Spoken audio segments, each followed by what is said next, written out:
The clock strikes midnight, and somewhere in the distance, you hear the familiar creak of an old house settling into the darkness. You've made it through another long day, and now it's time to let your mind drift away from the chaos of the waking world. Tonight, I'm bringing you 10 carefully chosen stories that will carry you gently into sleep. Tales that dance on the edge between reality and dreams.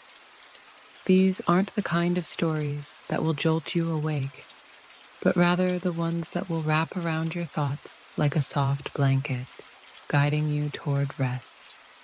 My name is Sarah, and I've been collecting these stories for years.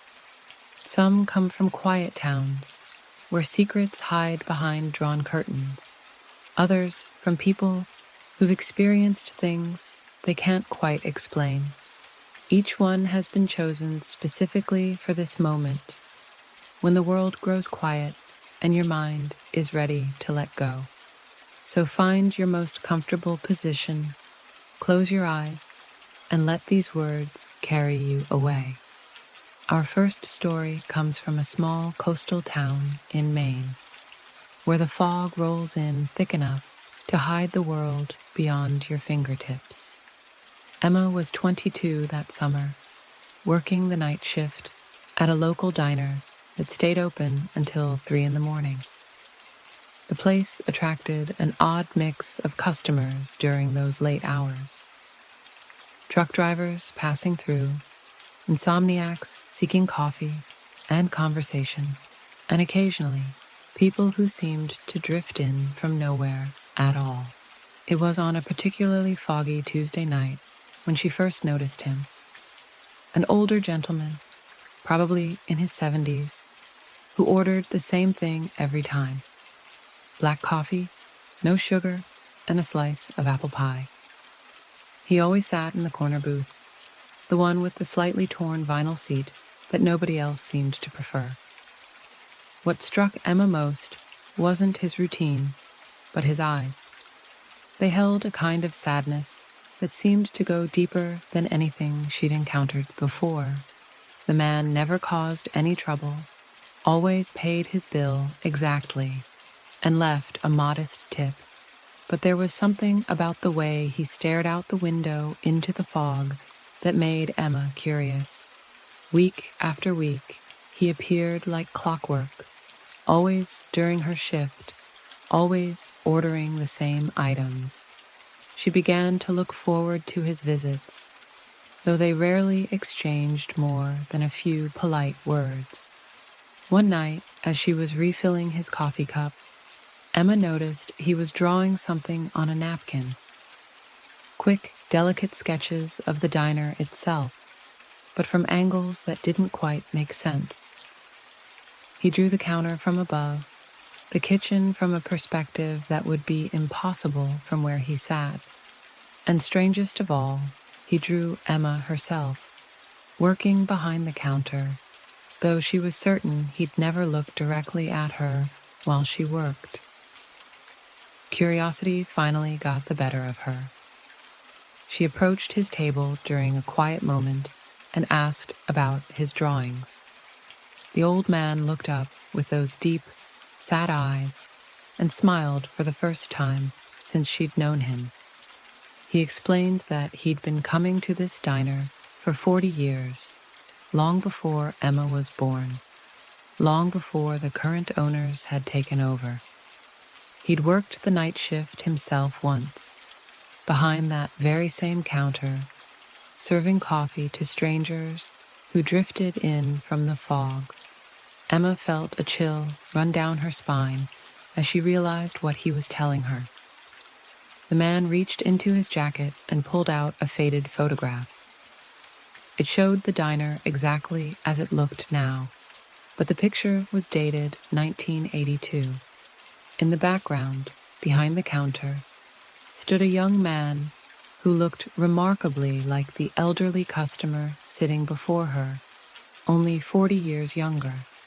The old man's name was Robert, and he told Emma that he'd died 3 years ago, on a foggy night just like this one, he'd had a heart attack while closing up the diner, alone with only the sound of the fog rolling in from the ocean. But somehow, he'd never quite left. The diner had been his life, his home, his purpose. Even in death, he couldn't seem to find his way to wherever he was supposed to go next. Emma listened to his story with a mixture of fear and fascination. Part of her wanted to run, to quit her job and never return to this place.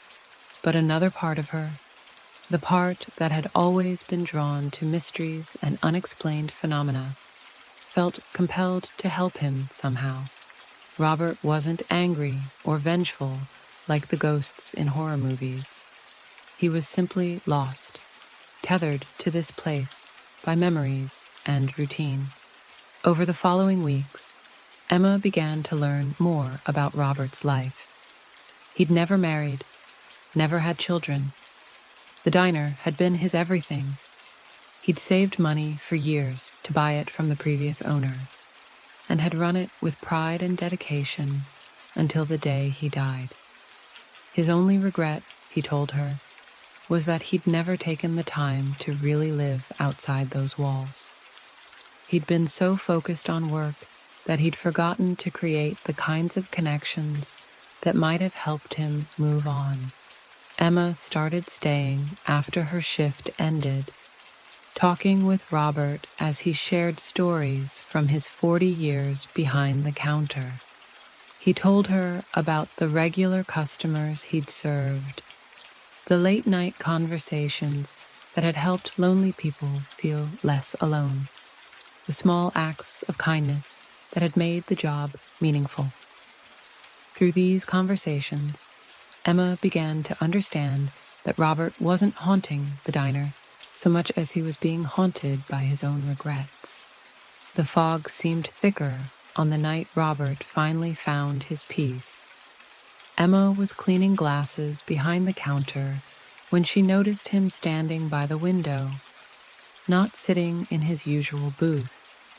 He was looking out at the fog with an expression she'd never seen before. Not sadness, but something closer to acceptance. He turned to Emma and smiled that same gentle smile, but this time it reached his eyes. He thanked her for listening, for caring about an old man's stories, for helping him remember that his life had meant something to the people he'd served. The diner had been his purpose, but it didn't have to be his prison. As the fog began to lift that night, revealing stars Emma hadn't seen in weeks, Robert simply faded away like mist in the morning sun. The next night, Emma worked her shift alone for the first time in months. The corner booth remained empty, but she no longer felt the weight of sadness that had lingered in the air. Instead, there was a sense of peace, as if the diner itself had finally exhaled, after holding its breath for 3 long years. She kept Robert's photograph behind the counter, a reminder that every place holds stories, and sometimes those stories just need someone willing to listen. Our second tale takes us to the mountains of Colorado, where the air is thin and the nights are filled with more stars than most people ever see in their lifetime. Marcus had always been drawn to solitude, which made his job as a fire lookout perfect for his temperament. Perched high in a tower overlooking thousands of acres of forest, he spent his days scanning for signs of smoke, and his nights reading by lamplight. The tower had been his home for 3 seasons now, and Marcus had grown comfortable with the rhythm of isolation. Days would pass without seeing another human being, with only his radio connecting him to the outside world. He'd learned to find peace in the silence, to appreciate the subtle changes in light as the sun moved across the sky, and to read the moods of the forest like an ancient language. It was during his 3rd season that Marcus began to notice something unusual. Every few nights, around 2 in the morning, he would see a light moving through the forest below. Not the harsh beam of a flashlight or the flickering flame of a campfire, but something softer, more organic. The light seemed to drift between the trees like a curious spirit, never following the established trails, never staying in one place long enough for Marcus to focus his binoculars on it. At first, he assumed it was a lost hiker, or perhaps a poacher, moving through the woods under cover of darkness. He reported the sightings to his supervisor, but searches of the area revealed no signs of human activity. No footprints, no abandoned campsites, no evidence that anyone had been in that part of the forest at all. The mystery only deepened as the sightings continued, always in different locations, always at roughly the same time of night. Marcus began to look forward to these appearances. The light had become his only companion during the long, quiet hours of his watch. He started a journal, documenting each sighting, trying to find patterns in the light's movement. Sometimes it would appear near the creek that wound through the valley. Other times it would drift along the ridge line, moving with a purpose Marcus couldn't understand. On a particularly clear night in late August, the light appeared closer to the tower than ever before. Marcus could see it clearly now. A soft, blue-white glow that seemed to pulse gently as it moved. It wasn't attached to any visible source, simply floating through the air about 6 feet off the ground. As Marcus watched through his binoculars, the light began to move in what appeared to be a deliberate pattern, circling certain trees, pausing at specific locations, as if following some invisible map. The light lingered for nearly an hour that night, and Marcus found himself mesmerized by its graceful dance through the forest. There was something almost musical about its movement, a rhythm that seemed to match the gentle sway of the pine branches in the night breeze. When it finally faded away, Marcus felt a strange sense of loss, as if a friend had left without saying goodbye. The next morning brought an unexpected visitor to Marcus's tower. An elderly Native American man climbed the stairs with surprising agility for his age. He introduced himself as Joseph Running Bear, a member of the local tribe whose ancestors had lived in these mountains for generations. Joseph had heard about the light sightings from Marcus's supervisor and had come to share some information that might help explain what Marcus had been seeing. According to tribal legend, the light was the spirit of a young brave who had died in these mountains over a century ago. The brave had been hunting alone when a sudden storm caught him far from shelter. He'd become lost in the blizzard and had frozen to death, but his spirit remained, continuing to search for the way home. The light appeared most often during times of change, Joseph explained, when the forest itself was preparing for something new. Marcus listened to Joseph's story with fascination and respect. The old man's words seemed to give context to something Marcus had felt but couldn't articulate. The light wasn't random or aimless. It was searching just as Joseph had said. But searching for what? Joseph smiled when Marcus asked this question, and his answer was simple. The spirit wasn't searching for a place, but for understanding, for acceptance of what had happened, and peace with what could not be changed. That night, Marcus waited for the light with new eyes. When it appeared, moving through the trees with its familiar, gentle glow, He no longer saw it as a mystery to be solved, but as a soul seeking comfort. He began to speak softly to the light, sharing stories of his own time in the mountains, describing the beauty he witnessed each day from his tower. He told the spirit about the wildlife he'd observed, the changing seasons, the peaceful moments that made his solitary life fulfilling. To his amazement, the light seemed to respond to his words. It moved closer to the tower, hovering near the base, as if listening. Marcus continued to talk, sharing not just observations, but feelings, fears, hopes, and dreams. He talked about his own struggles with loneliness, his choice to seek solitude as a way of finding himself, his growing appreciation for the simple Rith life of natural. The night Marcus shared his deepest thoughts with the mysterious light marked a turning point in their strange relationship. As weeks passed, he found himself looking forward to these midnight conversations more than any human interaction he'd experienced in years. The spirit seemed to draw closer each night, its gentle glow becoming as familiar and comforting as the constellation patterns he'd memorized during his long watches. On the night of the first autumn frost, something extraordinary happened. The light appeared earlier than usual, just after sunset, and instead of its typical wandering path through the forest, it rose directly toward the tower.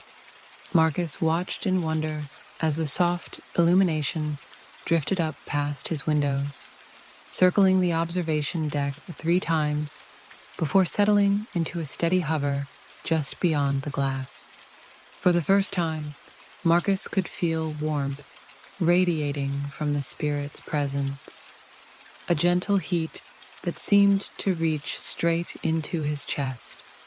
Without fully understanding why, Marcus opened the tower door and stepped onto the deck. The light moved closer, and he felt an overwhelming sense of peace wash over him. In that moment, he understood what Joseph Running Bear had meant about acceptance and understanding. The spirit wasn't lost anymore. Through their nightly conversations, both Marcus and the ancient brave had found something they'd been searching for without even knowing it.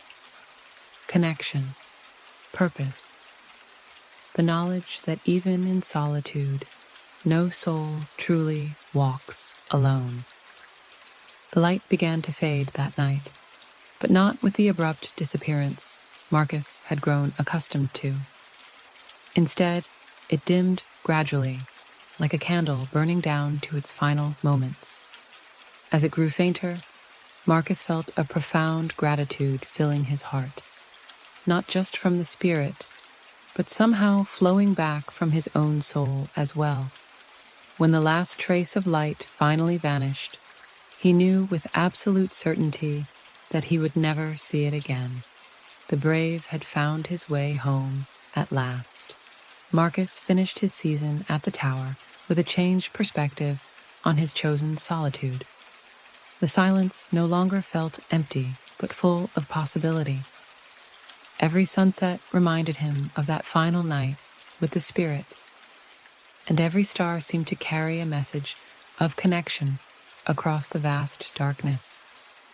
When he returned to civilization, he carried with him a story that would change how he related to every person he met, knowing now that we are all spirits seeking understanding in our own way. Our third story unfolds in the suburbs of Ohio, where rows of identical houses hide the kinds of secrets that only surface after midnight. Jennifer was 15 that summer, old enough to babysit her younger cousins, but young enough to still feel nervous about staying alone in other people's houses after dark. The Williamson family had hired her to watch 8-year-old Tommy while they attended a wedding out of state.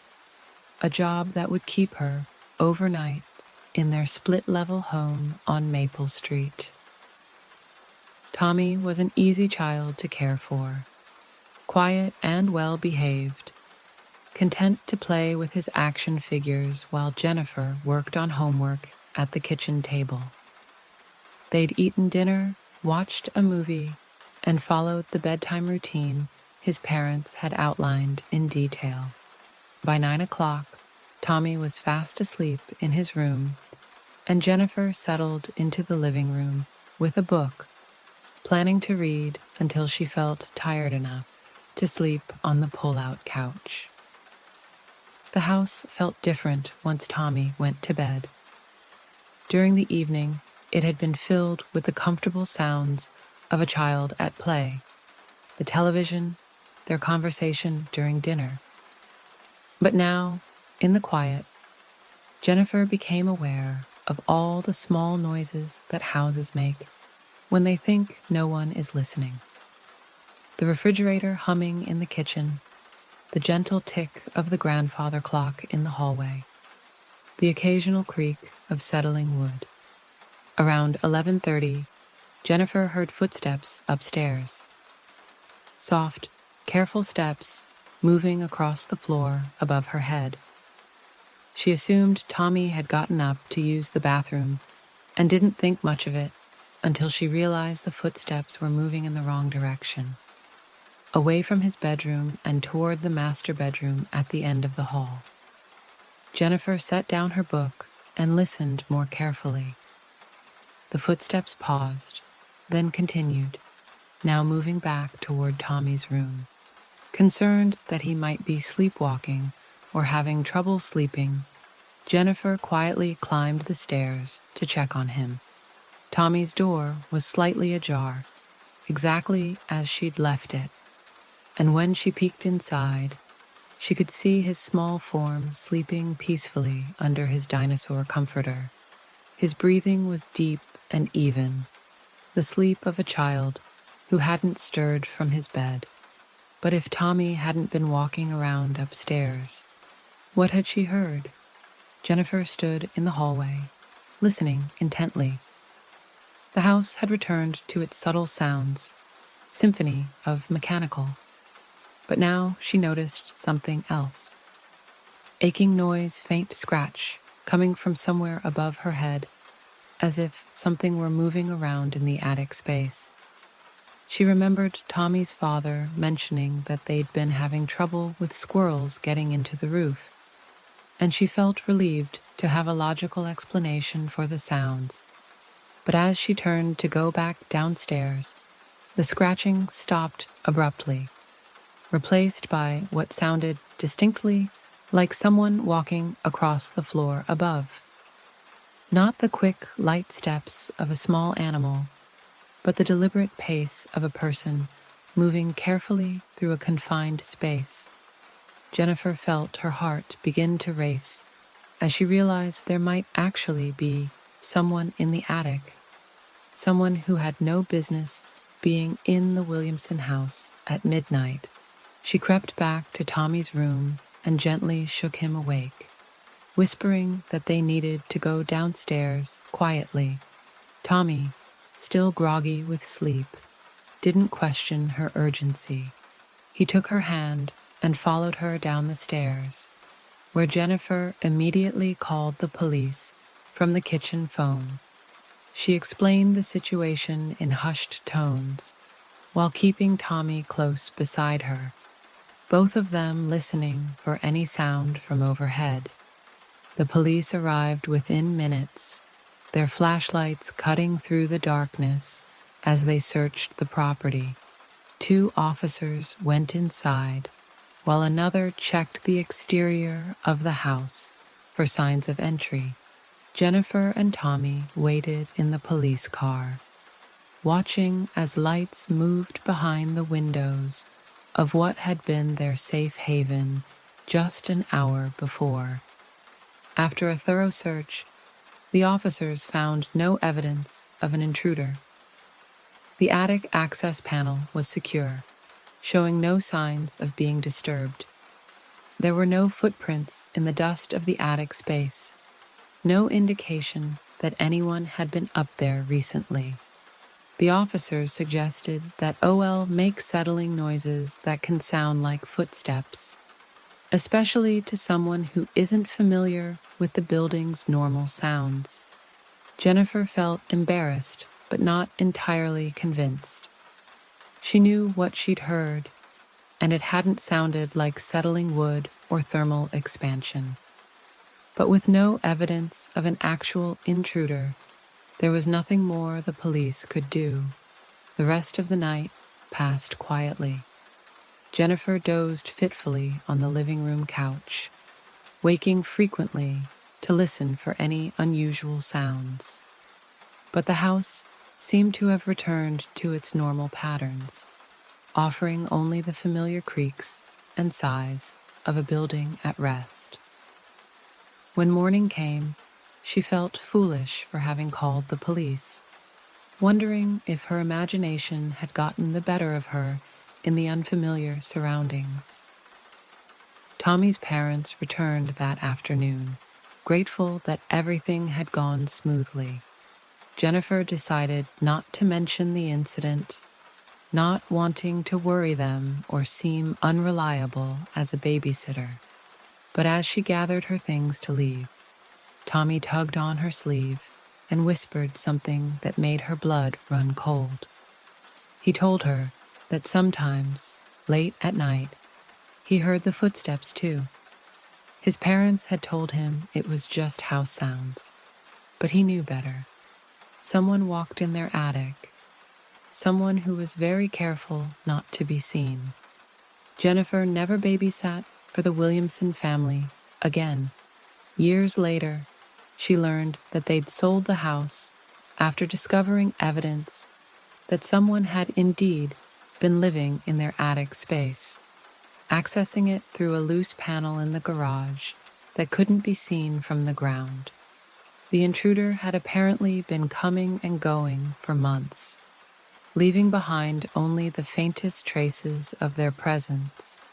Tommy had been right to trust his instincts, and Jennifer had been right to trust hers.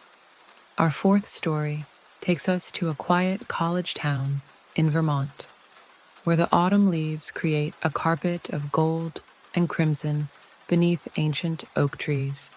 Sarah was a graduate student in library science, spending most of her time buried in books and archives, researching her thesis on local folklore and oral traditions. She'd taken a part-time job at the university's Special Collections Library, working evening shifts that allowed her access to rare books and manuscripts that were usually locked away from public view. The Special Collections Library occupied the basement level of the main library building, a space that felt more like a monastery than a modern academic facility. Heavy wooden tables, dim lighting, and the constant smell of old paper and binding glue created an atmosphere of scholarly reverence. Sarah loved working there alone, surrounded by centuries of human knowledge and storytelling, feeling like a guardian of forgotten wisdom. It was during her third week on the job that Sarah first noticed the music. Faint and distant, it seemed to drift through the ventilation system like a whisper from another era. The melody was hauntingly beautiful, played on what sounded like a violin or perhaps a viola, instruments she recognized from her childhood music lessons. The music appeared only during her evening shifts, usually around 9 o'clock when the main library above had closed, and the building settled into its nighttime quiet. Sarah initially assumed the music was coming from a practice room in the music building next door, sound traveling through connected basement tunnels or shared ventilation systems.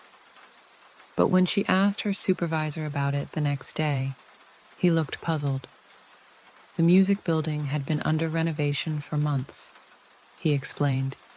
completely vacant, while contractors updated the electrical and plumbing systems. No one should have been practicing there, especially not in the evening hours. Curious and slightly concerned, Sarah decided to investigate.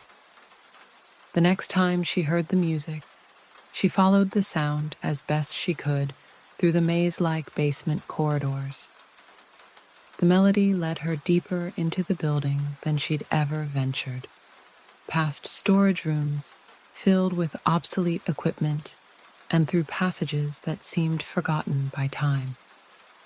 The music grew clearer as she walked, revealing itself to be a classical piece she didn't recognize, played with extraordinary skill and emotion. The sound seemed to emanate from behind a heavy wooden door, marked with a faded sign reading, "Archive Storage, Authorized Personnel Only." Sarah tried the handle and found it unlocked, which surprised her given the security measures throughout the rest of the special collections area. The door opened into a small room lined with metal shelving, filled with boxes of documents that looked like they hadn't been disturbed in decades. But the room was empty of people, and as soon as Sarah stepped inside, the music stopped abruptly. She stood in the silence, feeling foolish for chasing phantom sounds through empty corridors. But as she turned to leave, her eyes fell on something that made her pause. On one of the lower shelves sat a violin case, old and worn, with brass hardware that had turned green with age. Sarah approached the case carefully, her scholarly instincts overriding her nervousness. The case was unlocked, and when she lifted the lid, she found a beautiful violin nestled in faded silk lining. A small brass plate inside the case was engraved with a name and date, Elena Vasquez, 1923. Beneath the violin lay a collection of sheet music, handwritten compositions that bore the same signature. Intrigued, Sarah decided to research Elena Vasquez in the library's historical records. What she discovered was a tragic story that explained both the presence of the violin and the mysterious evening concerts she'd been hearing. Elena had been a music student at the university in the 1920s, a talented violinist who'd come from a poor family in Mexico to pursue her dreams of becoming a professional musician. According to newspaper articles from that era, Elena had died in the winter of 1924, overcome by influenza during a particularly harsh epidemic that had swept through the college town.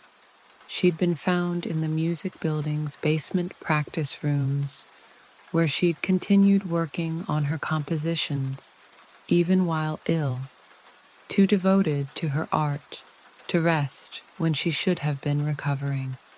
The violin had been donated to the university after her death, along with her original compositions, but had apparently been forgotten in storage as decades passed.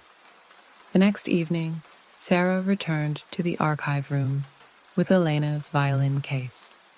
She'd spent the day learning what she could about the young musician's life and work, feeling a growing connection to this talented woman whose dreams had been cut short by circumstances beyond her control. When 9 o'clock arrived and the familiar melody began to drift through the basement corridors, Sarah was ready. She opened the violin case and carefully removed the instrument, feeling the weight of history in her hands. The music continued around her, and Sarah realized that Elena's spirit was still there, still practicing, still perfecting the compositions she'd never had the chance to share with the world. But now, Sarah could help her complete that interrupted concert. Sarah carefully lifted the violin to her shoulder, positioning it as she remembered from her childhood lessons. The phantom music continued around her, and she began to play along, her rusty technique gradually warming as she found the melody. The sound that emerged from Elena's violin was extraordinary, rich and warm despite the instrument's age. As Sarah played, she felt a presence in the room with her, not frightening but encouraging, as if Elena herself was guiding her fingers across the strings. Night after night, Sarah returned to the archive room for these musical sessions. She practiced Elena's compositions, bringing them to life with careful attention to the handwritten notes and dynamic markings on the aged sheet music. Gradually, she began to understand the story Elena had been trying to tell through her music. Each piece reflected a different aspect of her experience as a young woman far from home, pursuing an impossible dream in a world that offered few opportunities for someone like her. The composition spoke of homesickness, of determination, of the bittersweet beauty found in struggle. Sarah could feel Elena's longing for recognition, her hope that someday her music would touch other hearts the way it was now touching Sarah's. Through these evening concerts, Sarah began to feel that she was not just playing Elena's music, but completing a conversation that had been interrupted nearly a century ago. On the final night of the semester, Sarah made a decision. She gathered Elena's compositions and began the process of having them professionally transcribed and published. The university's music department was thrilled to learn about this forgotten treasure trove of early 20th century compositions, particularly those written by a Hispanic woman whose voice had been lost to history. Elena's music would finally have its debut, almost 100 years after her death. As Sarah played Elena's final composition that night, she felt a profound sense of completion settle over the archive room.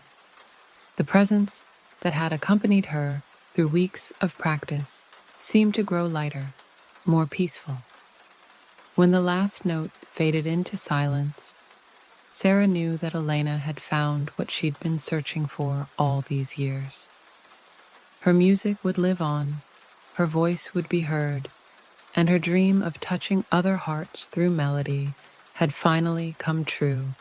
The archive room returned to its usual silence after that night, but Sarah never forgot the gift Elena had given her. The experience had changed her understanding of what it meant to preserve history, showing her that sometimes the most important stories are the ones that whisper to us from forgotten corners, waiting for someone who cares enough to listen. Our fifth story takes us to the mountains of North Carolina, where morning mist clings to ancient peaks, and the forests hold secrets older than memory itself. David had always been drawn to solitary pursuits, which made his job as a cabin caretaker perfect for his temperament. He lived alone in a modest house on a large estate, responsible for maintaining several vacation cabins scattered throughout the wooded property. The work was seasonal and quiet, involving routine maintenance, cleaning between guests, and keeping the access roads clear of fallen branches and debris. David appreciated the rhythm of physical labor and the satisfaction of keeping things in good repair. Most importantly, he valued the solitude that came with living miles from the nearest neighbor, surrounded by nothing but forest and wildlife. It was early October when David first encountered something that challenged his understanding of the natural world. He was walking the property line, checking for storm damage after a particularly windy night, when he noticed strange markings on several trees. They appeared to be symbols of some kind, carved deep into the bark with precise, deliberate strokes. The markings were old enough that the bark had begun to heal around them, but recent enough that they hadn't been completely obscured by new growth. David photographed the symbols with his phone, intending to research them later. The markings didn't match any graffiti or vandalism he'd seen before. They seemed purposeful, almost ritualistic, arranged in patterns that suggested meaning rather than random destruction. Some appeared to be geometric shapes. Others resembled simplified drawings of natural objects like leaves, stars, or flowing water. As David continued his survey of the property, he found more marked trees, all following what appeared to be a specific route through the forest. The symbols led him along deer paths and creek beds through areas where the undergrowth was thick enough to hide the markings from casual observation. It became clear that someone had spent considerable time and effort creating this trail of symbols, but for what purpose remained a mystery. That evening, David researched the markings online, comparing his photographs to databases of historical symbols and regional folklore. What he discovered sent a chill down his spine. The symbols matched descriptions of trail markers used by practitioners of Appalachian folk magic, sometimes called root work or mountain conjure. According to his research, such markings were used to guide spirits or to mark locations of power within the natural landscape. The more David read, the more unsettled he became. The symbols on his property weren't random or decorative. They formed what folklore called a spirit path, a carefully constructed route designed to channel supernatural energies for specific purposes. Some sources suggested these paths were used for protection. Others claimed they were meant to trap or redirect malevolent forces. All agreed that they represented serious magical practice by someone with deep knowledge of traditional mountain ways. Sleep came uneasily to David that night. He found himself listening to the forest sounds with new awareness, wondering what forces might be moving along the spirit path under cover of darkness. The wind in the trees seemed to carry whispers, and shadows appeared to move with purpose rather than random chance. Every creak and rustle made him think of footsteps following an ancient route marked by symbols he was only beginning to understand. The next morning brought an unexpected visitor to David's door. An elderly woman introduced herself as Ruth, explaining that she lived in a hollow several miles away and had heard grapevine that someone through the local news was taking care of the old estate. Ruth had the weathered face and knowing eyes of someone who'd spent her entire life in these mountains. And when David mentioned the symbols he'd found, her expression grew serious. Ruth confirmed David's research about the spirit path, but her explanation went deeper than anything he'd found online. The markings had been placed by her grandmother decades ago, she told him, during a time when the mountain communities were dealing with something that modern people would struggle to understand. Strange disappearances, unexplained illnesses, and a general sense of malevolent presence had plagued the area until Ruth's grandmother had taken action using knowledge passed down through generations of mountain women. The spirit path wasn't meant to summon anything dangerous, Ruth explained. Quite the opposite. It was designed to contain and redirect negative energies, channeling them along a specific route that led away from populated areas and into a natural trap where they could be safely neutralized. The symbols weren't just markers, but active magical workings that required periodic maintenance to remain effective. Ruth's grandmother had died years ago, and Ruth herself was getting too old to maintain the path properly. She'd been worried about what might happen if the magical protections began to fail, but hadn't known how to find someone trustworthy enough to take over the responsibility. David's arrival and his discovery of the symbols seemed like more than coincidence to her. David listened to Ruth's story with a mixture of skepticism and growing concern.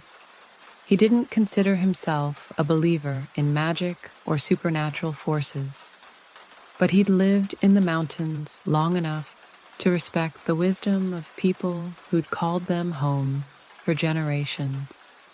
If Ruth believed the spirit path was necessary for the safety of the area, he was willing to learn what needed to be done to maintain it. Over the following weeks, Ruth taught David the traditional methods for renewing and strengthening the symbol markings. The process involved specific tools, timing related to moon phases, and spoken words that had been preserved through oral tradition. David approached the work with the same careful attention he gave to any maintenance task, treating it as another aspect of caring for the property. As David took on responsibility for maintaining the spirit path, he began to notice subtle changes in the forest around his home. The wildlife seemed calmer, more trusting of his presence. The quality of light filtering through the trees appeared softer, more welcoming. Even the weather patterns seemed more stable, as if some source of disturbance had been quieted. Whether the changes were due to magical intervention or simply his increased awareness and connection to the land, David couldn't say with certainty. What mattered was that he'd found a deeper purpose in his solitary life, a responsibility that connected him to generations of mountain dwellers who'd worked to keep their communities safe from forces beyond ordinary understanding. Ruth visited occasionally to check on his progress and share more stories about the old ways. Through these conversations, David gained appreciation for the complex relationship between the mountain people and the land they called home. He learned that caring for the forest involved more than just maintaining trails and preventing erosion. Sometimes it meant tending to invisible boundaries and honoring agreements made long before his arrival. Our sixth story unfolds in the suburbs of Minneapolis, where winter nights stretch long and cold, and the aurora borealis occasionally paints the northern sky in ethereal colors. Margaret was 68 that year, recently widowed and adjusting to life alone in the house where she and her husband had raised 3 children and celebrated 42 years of marriage. The adjustment was more difficult than Margaret expected. After decades of sharing every meal, every evening, every quiet moment with another person, the silence of the empty house felt overwhelming. She'd tried filling the void with television, radio, and frequent phone calls to her children, but nothing quite replaced the comfortable presence of a companion who knew her thoughts before she spoke them. It was during one of those long, quiet evenings in late January that Margaret first heard the piano music. Soft and melancholy, the melody drifted through the house like a gentle breeze, seeming to come from the living room where her old upright piano sat unused since her husband's funeral. Margaret had been the piano player in their family, entertaining guests and accompanying holiday sing-alongs. But she hadn't touched the keys since losing her partner in those musical moments. Margaret made her way to the living room, expecting to find that she'd somehow left the radio on, or that sound was carrying from a neighbor's house. But the radio was silent, and the music was definitely coming from her own piano. As she approached the instrument, she could see the keys moving gently, as if invisible fingers were caressing them with the lightest touch. Instead of fear, Margaret felt a profound sense of comfort wash over her. The melody being played was one of her favorites, a piece she'd learned as a young woman and had often performed for her husband during their courting days. The invisible pianist played it exactly as she remembered, with the same subtle variations and emotional phrasing that had made it special between them. Margaret settled into her favorite armchair and listened as the Phantom concert continued. Song after song emerged from the piano, each one carrying memories of specific moments in her life. Her wedding song, the lullaby she'd sung to her babies, the Christmas carols they'd played every December, the love songs that had provided the soundtrack to their decades together. As the weeks passed, these evening concerts became the highlight of Margaret's days. She would finish her dinner, tidy the kitchen, and settle in to listen as the invisible musician filled her home with music that spoke directly to her heart. Sometimes she would hum along or quietly sing the words to familiar songs. Other times she simply sat in grateful silence, feeling less alone than she had since her husband's passing. She approached the bench that evening. Margaret decided to join tentatively, not wanting to disturb whatever force was creating these beautiful moments. But as she sat down and placed her hands on the keys, the invisible playing didn't stop. Instead, it seemed to welcome her participation, slowing slightly to allow her to find the melody, and then continuing in perfect harmony with her own playing. Margaret wept as she played that night, not from sadness, but from joy. She felt her husband's presence in the music, in the way the phantom hands seemed to complement her own playing, just as his had during their life together. This wasn't a haunting in any frightening sense, but a continuation of their musical partnership, a gift that transcended the boundary between life and death. The dual piano sessions became a nightly ritual that sustained Margaret through the long winter months. As spring approached and the days grew longer, she found herself looking forward to these musical conversations with growing anticipation. The phantom pianist seemed to know exactly what she needed to hear each evening, whether it was a rousing march to lift her spirits or a gentle waltz to soothe her loneliness. On the night that marked 1 year since her husband's passing, Margaret sat at the piano and began to play their wedding song. As she reached the final verse, the phantom accompaniment grew fainter, as if her invisible partner was slowly stepping back from the duet.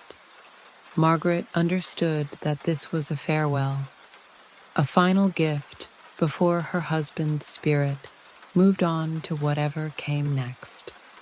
The last notes faded into silence, and Margaret felt a gentle touch on her shoulder, so light it might have been her imagination. But the sense of love and gratitude that filled the room was unmistakable. Her husband had stayed as long as she needed him, using the language they'd always shared to help her through the darkest period of her grief. Now she was ready to continue her life song as a solo performance, carrying their harmony in her heart. Our seventh tale takes us to a small farming community in Iowa, where endless fields of corn stretch to of rural life, follows the horizon and the rhythm patterns established by generations of families working the same land. Tom was 35 that summer, recently returned to his family's farm after his father's unexpected death, taking on responsibilities he'd never imagined would be his so soon. The transition from his city job to farm life had been challenging in ways Tom hadn't anticipated. The physical demands of agricultural work were exhausting, but the emotional weight of continuing his family's legacy felt even heavier. Every decision about crops, equipment, and land management carried the knowledge that generations of his ancestors had faced similar choices in the same fields. The farmhouse where Tom now lived alone had been in his family for over a century, built by his great-great-grandfather. The house show-steaded the land in the 1880s, its age in creaking floors, drafty windows, and plumbing that occasionally rebelled against modern expectations. But it also held memories and stories that connected Tom to his agricultural heritage in ways he was only beginning to appreciate. It was during his first harvest season that Tom began to notice something unusual about the evening hours on his property. As twilight settled over the fields and the workday ended, he would often see lights moving through the corn rows in the distance, not the harsh beams of modern flashlights or vehicle headlights, but softer, warmer illumination that seemed to drift between the stalks like fireflies. At first, Tom assumed the lights belonged to neighbors checking their own crops, or perhaps hunters moving through the area with lanterns. But when he mentioned the sightings to his closest neighbor, an elderly man who'd farmed the adjacent land for 50 years, he received a knowing smile and an explanation that challenged his assumptions about the rational world. Those lights you had seen in the corn, his neighbor explained, has been in those fields for as long as anyone could remember. Local folklore attributed them to the spirits of farmers who'd worked the land in previous generations, still making their evening rounds to check on crops they'd planted with their own hands. The phenomenon was most common during harvest time, when the connection between past and present felt strongest. Tom's neighbor shared stories passed down through his own family about encounters with these agricultural spirits.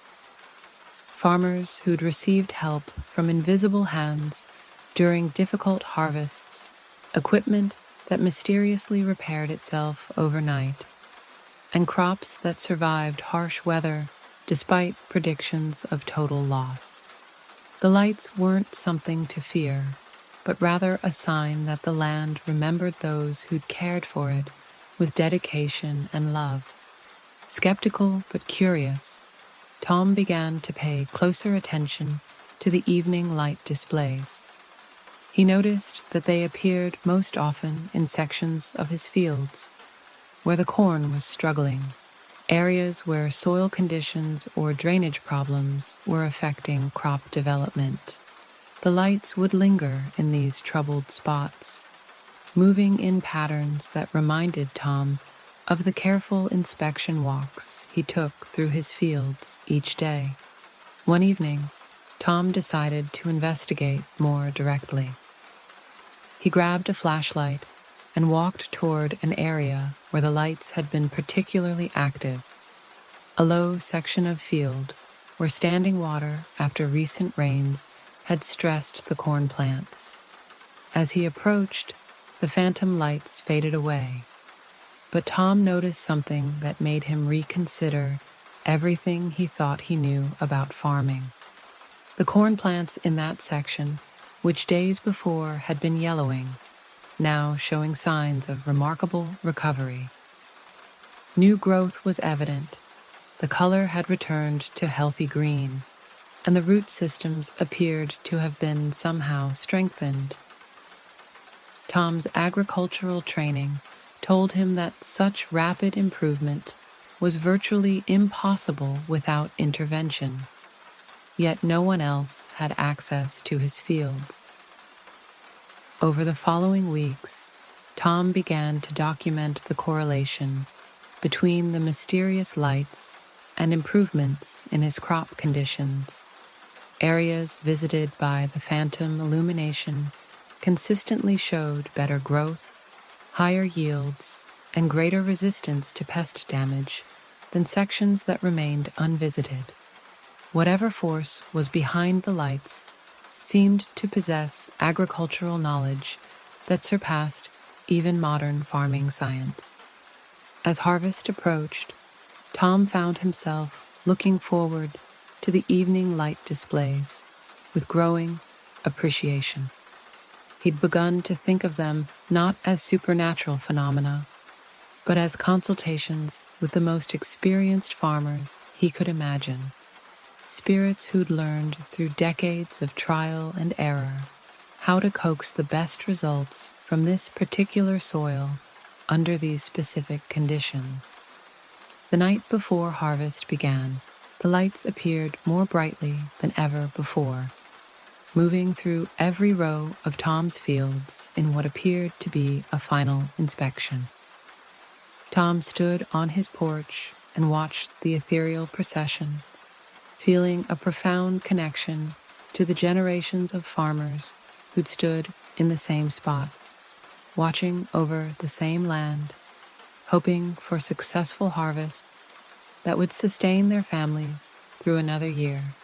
When morning came and Tom began cutting his corn, he discovered that his yields exceeded all expectations. The grain was of exceptional quality, and the quantities were significantly higher than his most optimistic projections had suggested. His neighbors marveled at his success, attributing it to beginner's luck or perhaps superior farming instincts inherited from his father. But Tom knew the truth. He'd been guided and assisted by farmers whose knowledge transcended the boundary between life and death, whose love for the land continued long after their physical presence had ended. As he loaded the grain trucks and calculated his profits, he offered silent thanks to the spirits who'd helped him through his first season, and he promised to care for their land with the same dedication they'd shown during their own time as stewards of the soil. Our eighth story begins with a family camping trip that nobody wanted to take. David was 16 when his father decided the family needed to disconnect from technology and reconnect with nature. Like most teenagers, David despised these forced adventures into the wilderness. The bugs, the uncomfortable sleeping arrangements, the complete lack of modern conveniences. Everything about camping felt like punishment rather than recreation. His father belonged to that generation of men who believed roughing it in the outdoors built character. Every summer, without fail, David found himself dragged along on these expeditions with his father's equally outdoorsy friends.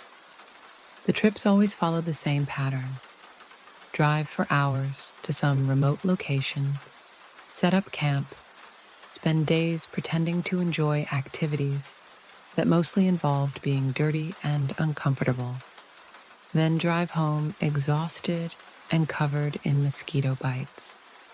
By his sophomore year of high school, David had reached his breaking point.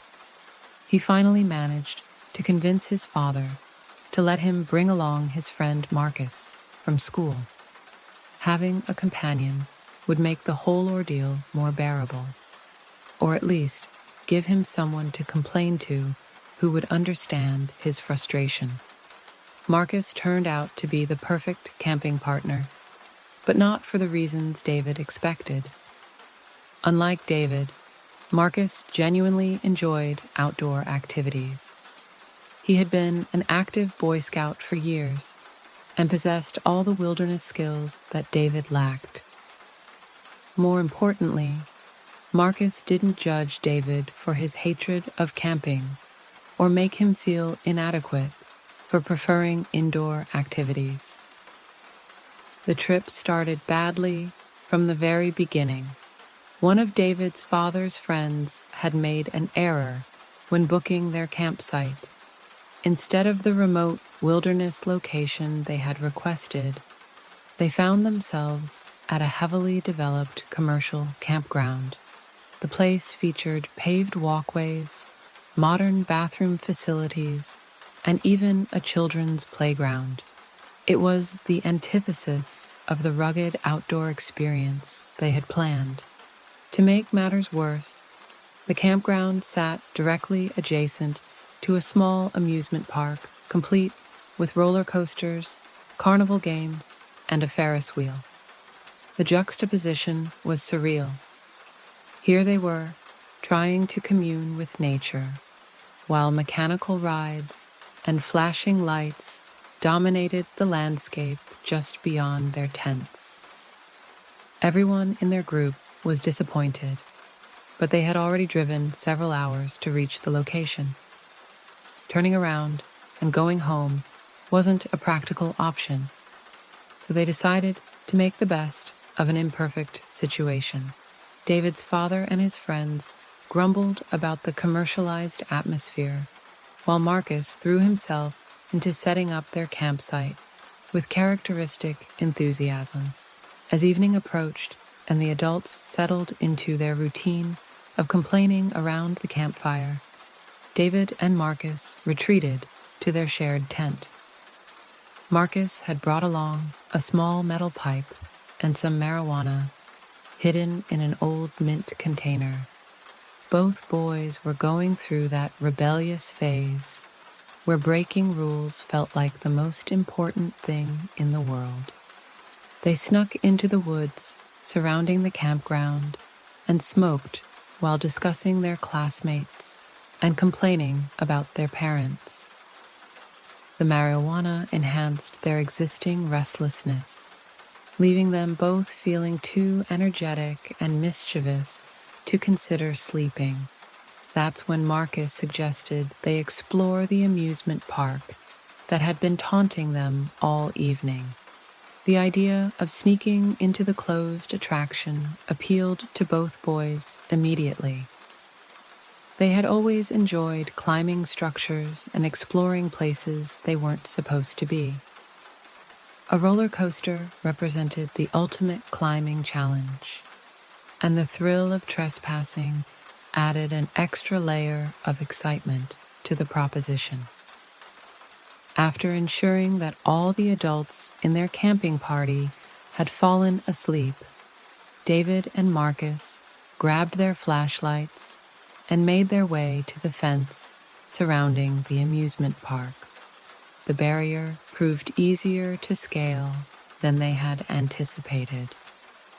With Marcus providing a boost, both boys were over the fence and inside the park within minutes. The atmosphere inside the closed amusement park was eerie and otherworldly.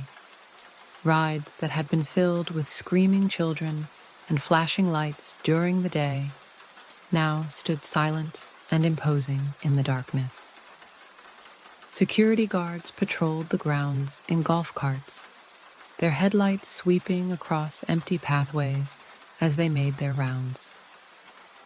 Avoiding detection became part of the adventure. The boys moved carefully through the park, ducking behind buildings and timing their movements to avoid the security patrols.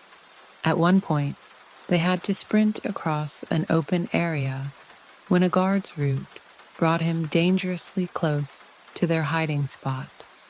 The combination of fear and excitement created an intoxicating rush that made every moment feel significant. They eventually reached the base of the largest roller coaster in the park. Up close, the structure looked much more imposing than it had from their campsite. Maintenance stairs ran alongside the main track, providing access to the highest point of the ride. Without hesitation, both boys began climbing the metal rungs, trying to minimize the noise their footsteps made on the metal framework. The ascent was more challenging than either had anticipated. Sections of the climb lacked safety railings, forcing them to rely entirely on their grip strength and balance. The height became genuinely frightening as they climbed higher, but neither wanted to admit their fear to the other. When they finally reached the summit, the view was spectacular. The entire amusement park spread out below them, with the campground visible in the distance. They took a single photograph to document their achievement, though they were too nervous about discovery to take more pictures. The sense of accomplishment was intoxicating, but they both knew they had pushed their luck far enough. The descent proved quicker than the climb, and soon they were back on solid ground, preparing to make their way back to the fence. The return journey through the park seemed easier initially. Perhaps the security patrols had become less frequent, or maybe they had simply become more skilled at avoiding detection. Either way, they were making good progress toward their exit point when everything changed. They were maybe 5 minutes away from the fence when Marcus suddenly grabbed David's arm and pulled him behind a snack stand. A security guard in a golf cart was making his rounds, headlights cutting through the darkness as he slowly drove past their hiding spot. Both boys pressed themselves against the back wall of the building, trying to control their breathing as they waited for the patrol to pass. That's when David noticed movement in the shadows. At first, he thought it might be his imagination playing tricks on him, or perhaps just shadows cast by the golf cart's headlights bouncing off nearby structures. But as he focused his gaze, he realized there was definitely someone else moving through the darkness about 30 feet away from their position. David tapped Marcus on the shoulder and pointed toward the figure. Both boys strained their eyes to get a better look at what appeared to be another person crouching in the shadows between two buildings. The stranger seemed to be hiding from the security patrol just like they were, but something about the situation felt wrong. This wasn't another teenager sneaking around for thrills. The figure looked larger, more adult, and their movements seemed erratic and unnatural. The worst part was the growing certainty that whoever was out there was watching them directly. Even in the darkness, David could sense eyes focused on their hiding spot. The feeling of being observed by an unknown presence sent chills down his spine and made his heart race with genuine fear rather than the playful excitement he had been feeling moments earlier. The security guard's golf cart finally passed their location, but neither boy felt safe enough to move yet. They remained frozen behind the snack stand, watching the mysterious figure in the distance. After several tense moments, the stranger began to move. They darted across a patch of open ground that was illuminated by a nearby street lamp, giving both boys their first clear view of the intruder. It was definitely a man, wearing torn and dirty clothing that looked like he had been living rough for some time. His movement was strange and awkward, almost like he was injured or suffering from some kind of physical impairment. But the detail that made both boys' blood run cold was the dark substance smeared across his face and clothing. Even from a distance, it looked unmistakably like blood. David and Marcus exchanged a look of pure terror. This wasn't some harmless vagrant or another group of teenagers looking for adventure. Something was seriously wrong with this person, and they were trapped in an enclosed space with him while security guards roamed the area.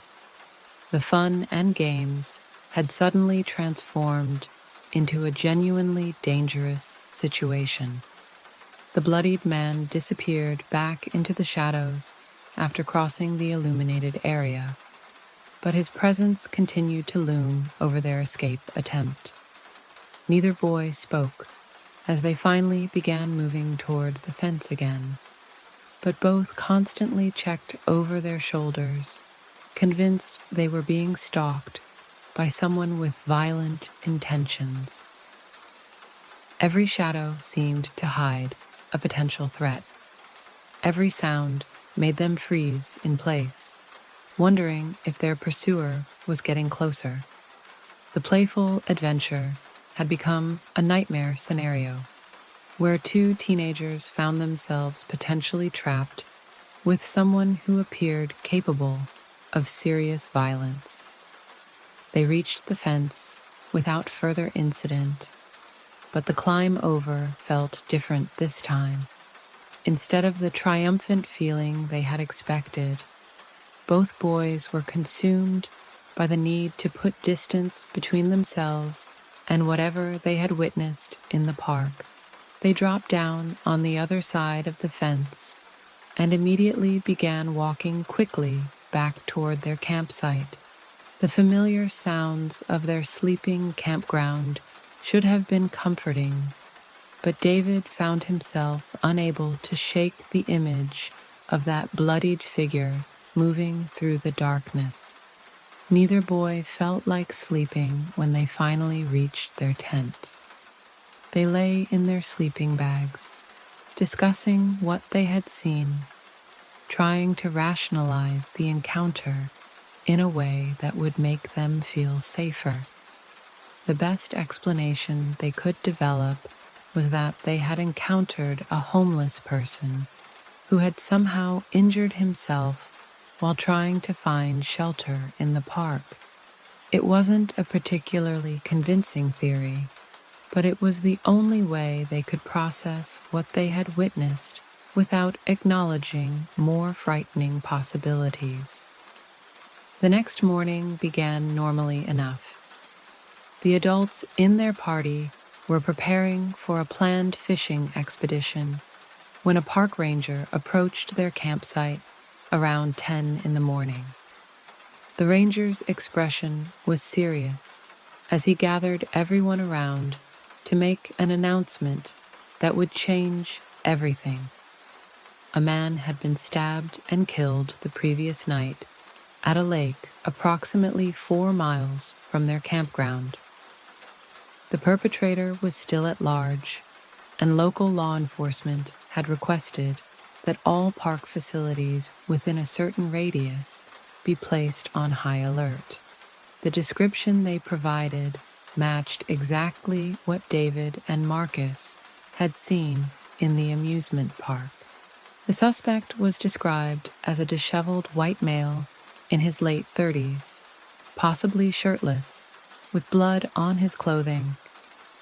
He was considered extremely dangerous and potentially unstable.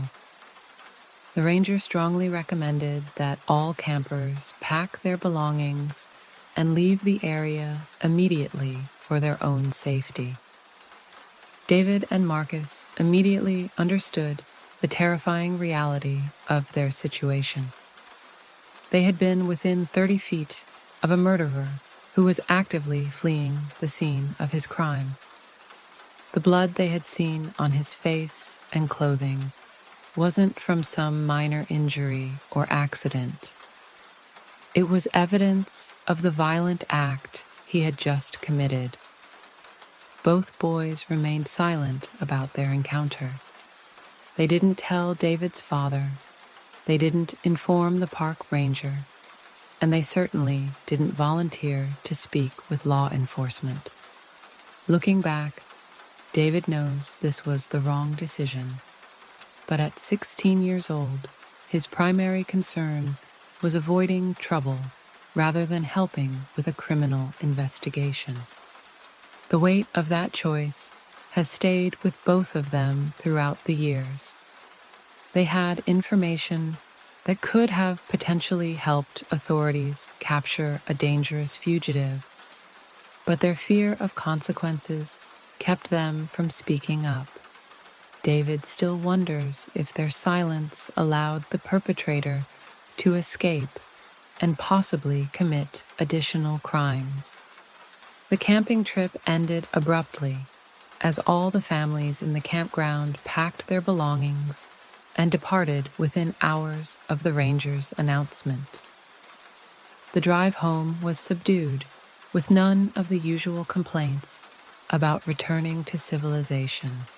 Everyone seemed to understand that they had narrowly avoided being involved in something much more serious than a disappointing vacation.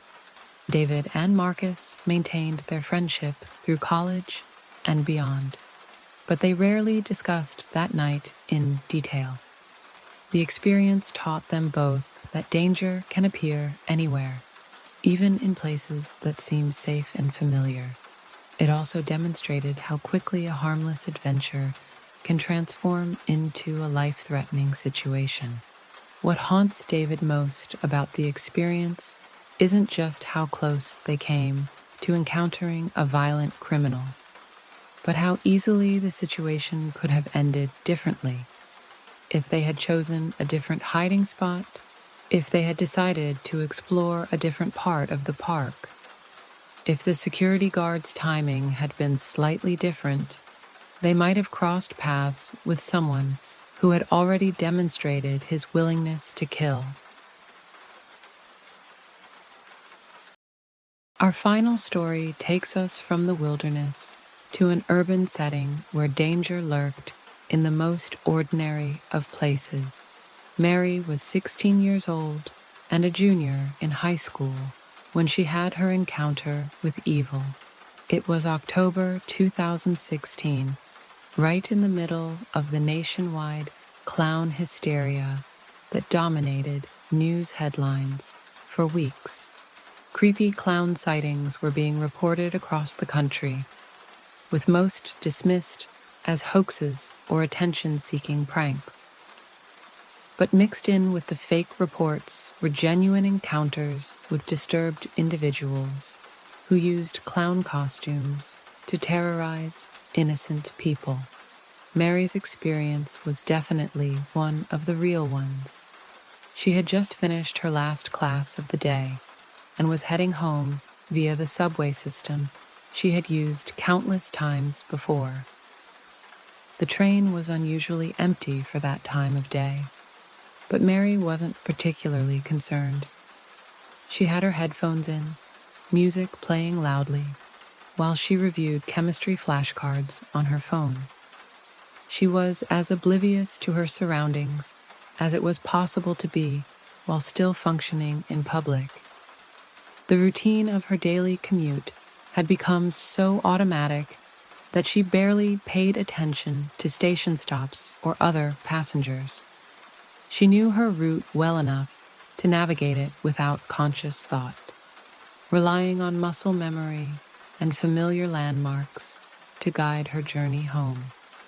When the train pulled into her station, Mary stood up and walked toward the doors, without looking up from her phone. The music in her headphones was still playing at full volume, and she was completely focused on the study materials displayed on her screen. She had made this same journey hundreds of times before, and nothing suggested this day would be any different. But as the subway doors slid open, Mary realized that something was blocking her path to the platform. She looked up from her phone to see a figure standing directly in the doorway, preventing her from exiting the train. What she saw made her blood freeze. It was a person dressed as a clown, complete with oversized rainbow-colored pants, a baggy yellow shirt with red suspenders, and enormous red shoes that looked cartoonish and menacing at the same time. The clown's face was painted in stark white makeup with exaggerated features.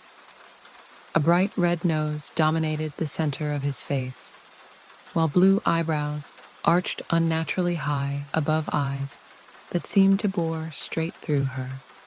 Red paint formed a grotesque smile that stretched far beyond the natural boundaries of his mouth. The only thing missing from the stereotypical clown appearance was a colorful wig, leaving his natural hair visible beneath the garish makeup.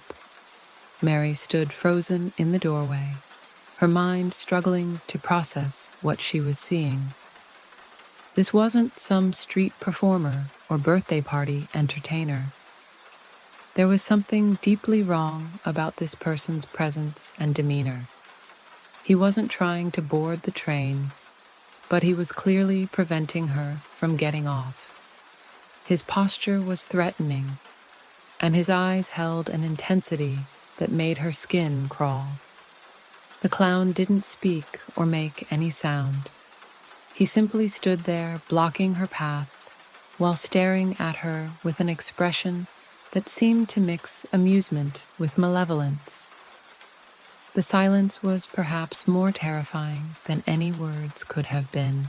Mary realized she had only seconds before the doors would close automatically, trapping her on the train for another stop.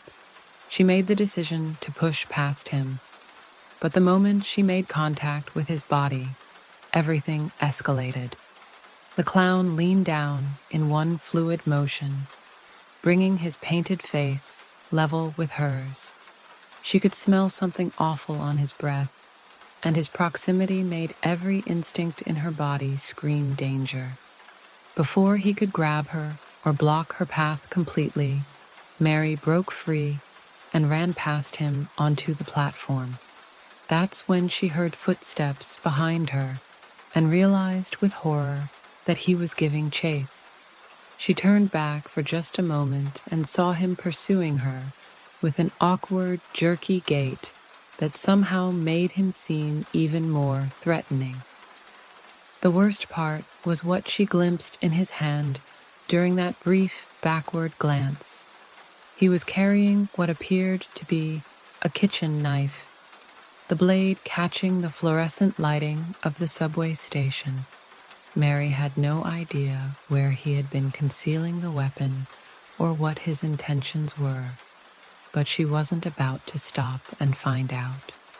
The station was eerily quiet for that time of day.